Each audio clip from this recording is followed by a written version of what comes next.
পাকিস্তান থেকে দ্বিগুণ পণ্য নিয়ে চট্টগ্রাম বন্দরে ভিড়েছে পানামার পতাকাবাহী জাহাজ এমভি ইউয়াংজিয়াং ফাঝং। জাহাজটি দ্বিতীয়বারের মতো পণ্য নিয়ে ভিড়েছে চট্টগ্রাম বন্দরে। আজ দুপুরে চট্টগ্রাম বন্দরের নিউমোরিং কন্টেইনার টার্মিনালের ২ নং জেটিতে ভিড়ে পাকিস্তান থেকে আসা আলোচিত এই জাহাজ।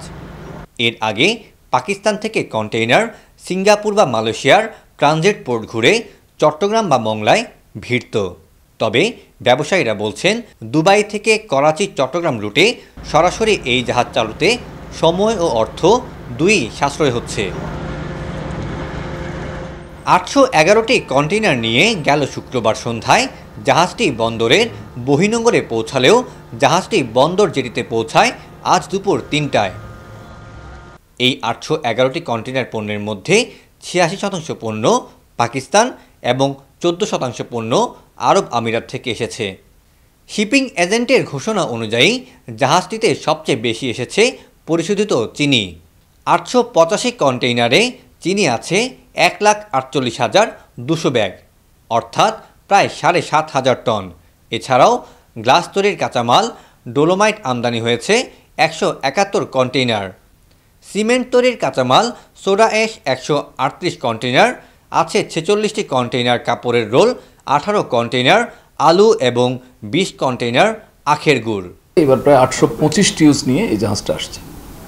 এখানে মূলত যেই কার্গোগুলো আছে তার মধ্যে বেশিরভাগই হচ্ছে soda ash, marble stone, potato, sugar, electronics, lubricant এই জাতীয় পণ্য আছে। তো এটা স্বভাবতই আমরা ২-১ দিনের মধ্যে এই কন্টেইনারগুলো খালাস করব এবং আমাদের ইয়ার্ডে রাখবো। নিয়ম অনুযায়ী কাস্টমস কর্তৃক এক্সামিন হওয়ার পরে এটা আমদানিকারকরা নিয়ম অনুযায়ী ডেলিভারি নিয়ে যাবে। Double million offer Walton fridge কিনে পেতে পারেন ২০ লক্ষ টাকা, রয়েছে কোটি কোটি টাকার নিশ্চিত উপহার। পাকিস্তান থেকে পণ্য নিয়ে আসার পথে আর কোনো বন্দর হয়ে না আসায় এই জাহাজ নিয়ে এত শোরগোল বলছেন কাস্টমস কর্মকর্তারা।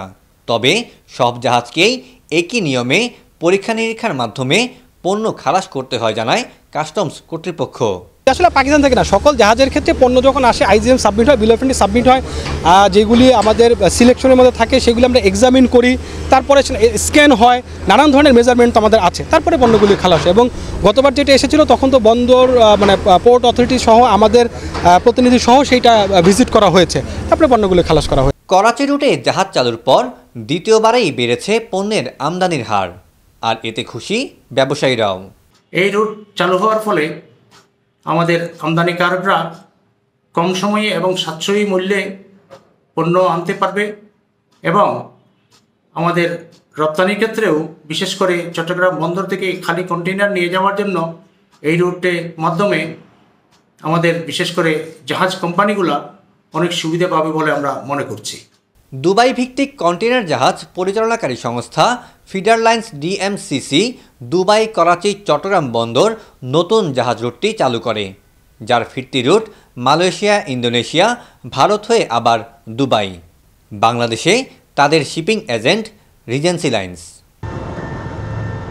সৈয়দ তামিম মাহমুদ, এটিএন বাংলা, চট্টগ্রাম।